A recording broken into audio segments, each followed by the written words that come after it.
Oi, gente, boa tarde, né? Dando sequência aí a esse esforço da Escola Cefa para a gente estar dando esse conteúdo aí.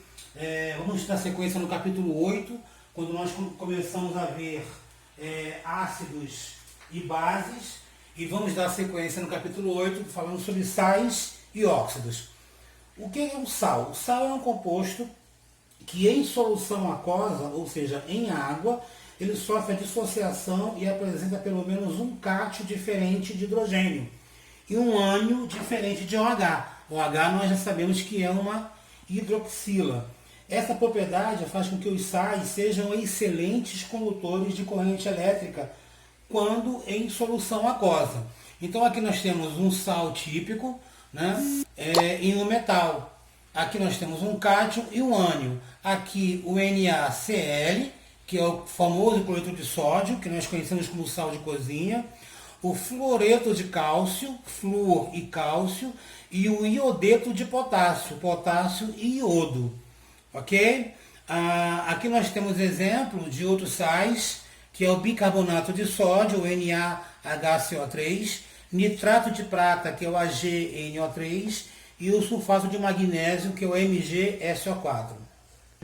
Aqui nós temos que muitos sais, senhoras e senhores, se dissociam na água, liberando o cátion e o ânion. O cloreto de sódio, quando você adiciona a solução aquosa, ele se dissocia em Na e cloro, a parte positiva e a parte negativa.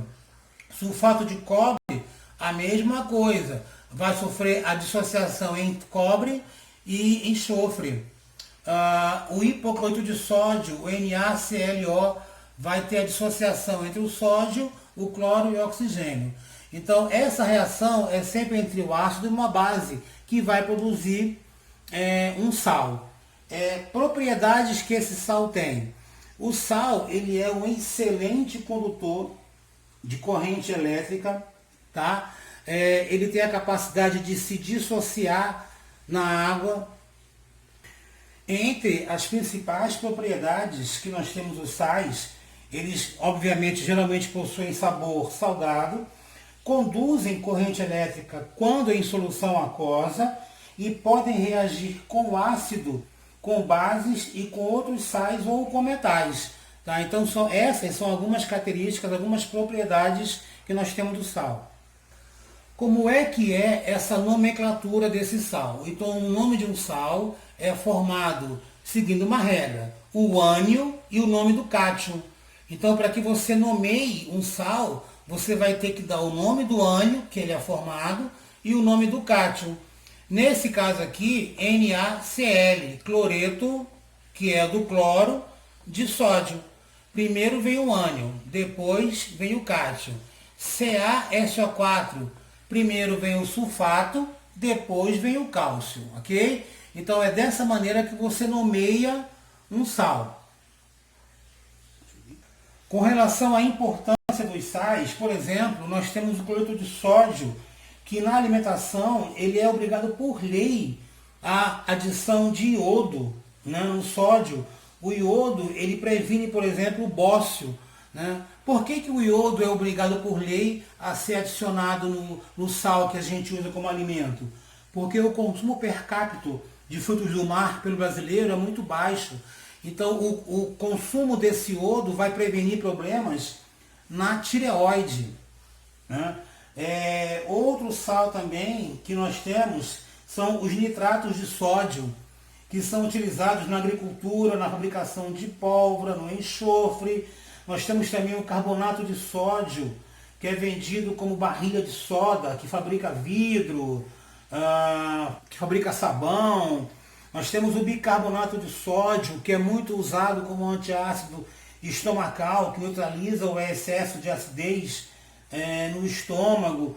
Então são inúmeras. Fluoreto de sódio, que é usado para purificação de água.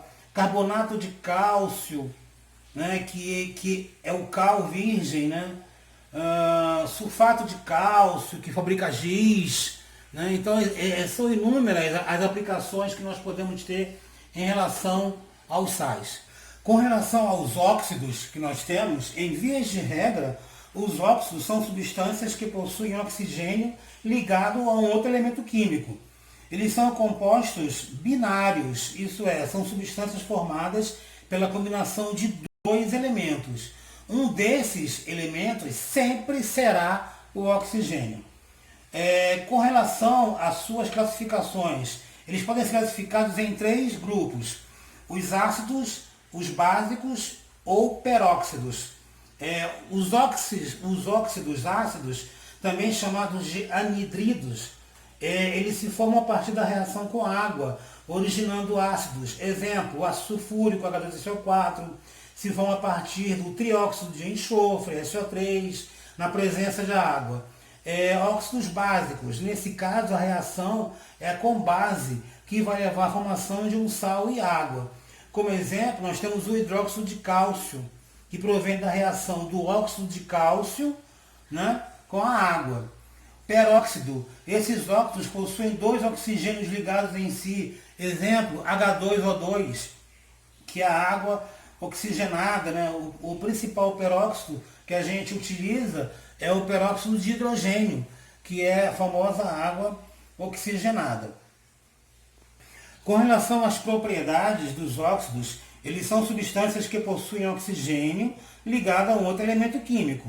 Eles são compostos binários, já falamos sobre isso, que são formados pela combinação de 2 elementos, sempre que um deles sempre será o oxigênio. Na indústria, o peróxido é usado como alvejante de tecido, né, e na polpa de celulose, etc. Para essa utilização, sua concentração é superior a 30%. Né? Nas construções civis, ele é usado na preparação de argamassa. A cal virgem, que é o CaO, ela é misturada à água e aí ocorre a liberação de grande quantidade de calor, por exemplo. Tá? Então, nós temos o óxido de ferro, o dióxido de enxofre, o monóxido de nitrogênio, né? E por aí afora.